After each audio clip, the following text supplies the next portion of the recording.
I'm going to be talking about grass fishing today, and I'm going to kind of do it seasonally. So we're going to start out from the winter stage, and then we're going to go, you know, all the way through fall. My next session, this session will be winter, pre-spawn to spawn, and then next session will be post-spawn, summer, and then we'll go into fall. So we'll get started by. It's going to be a lot of information, so we'll take a few questions during the deal.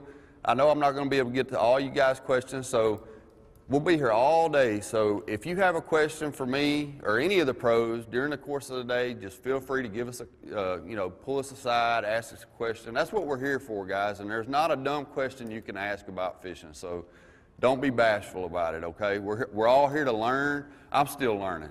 And that's the neat thing about our sport is it's a constant process of learning.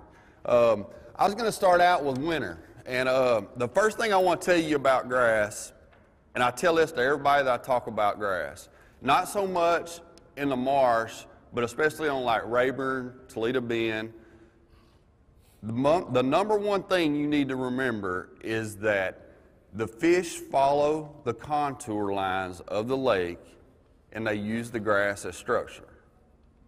So when saying that, visualize things like points, creek bends, flats, stuff like that, and you're gonna seasonally use those tools, and then you find the grass around those structure areas, and that's where you're gonna start your process.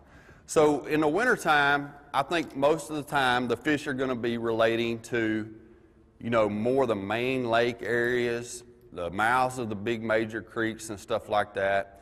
And what I want to look for is main lake points, secondary points, and such like that. Generally speaking, you're going to be fishing the outside edge of the grass line, because I think most of the fish are still in that winter process. They're out deeper. And my number one tool for that, there's a few of them that I like, but probably my number one that time of year is a Carolina rig.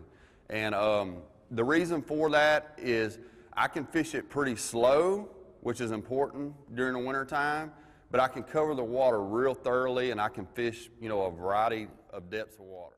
One of my favorites this time of year is also a big spinnerbait.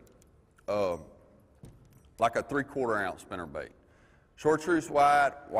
I'll generally use a split tail trailer on the back, or maybe like a swimming caffeine shad, some type of swim bait on the back.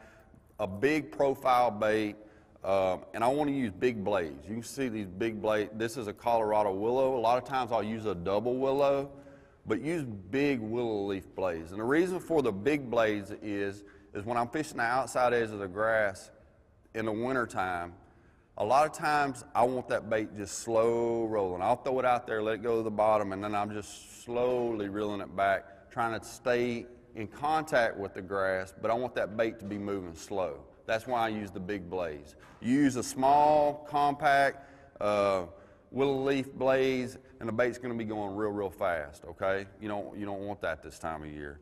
When do I use a big spinnerbait? Is usually when the sun gets up high in the afternoon. The sun is your friend this time of year. You know, a lot of times in the summertime and in the fall time, we want low light conditions. The fish are more active and stuff like that. But a lot of times in winter and pre-spawn, sun is what creates activity with bass fish, okay? They get active. A lot of times when the sun comes out, that's why the afternoons are real good this time of year in the winter and pre-spawn, is the fish get cold in the morning, night temperatures. When the sun gets high in the afternoon, around noon or in the afternoon, they float up. They get higher in the water column. And that's why I like a big spinnerbait. They'll float up in the grass. They'll get on top of the grass. I hope you enjoyed the preview clip. And for more like that and the entire collection, subscribe to the Bass University TV. And if you want the tackle that you see on there, I want you to go to the Bass University Tackle Shop, powered by Tackle Warehouse, and click right here, and it's all at your fingertips. You want to become a better angler? You want to catch more and bigger bass at your local pond? Then check out Bass University TV for hardcore bass fishing information. Hey, I'm Pete Gluzek, And I'm Mike Iaconelli. and this is Bass University TV. Welcome to Bass University TV, an online video training course where you'll learn champion bass fishing techniques from pro anglers Pete Gluzek, Mike Iaconelli, and their talented special guests. Everywhere I go in the country, I'm trying to use these techniques because I catch big fish that way. From on the water to in the classroom, We want to use that bait to help make that area even smaller and really find that sweet spot. you'll learn sound techniques and strong fundamental bass fishing skills. You want something that's got a nice limber action, that's going to allow you to build pressure and keep those hooks pinned against that fish's mouth.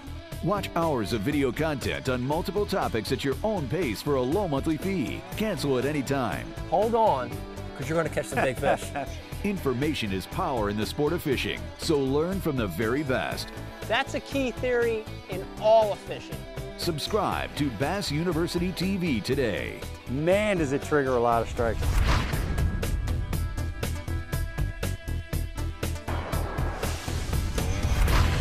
Here's the part that you're not going to hear anywhere else. This is the Bass University TV exclusive.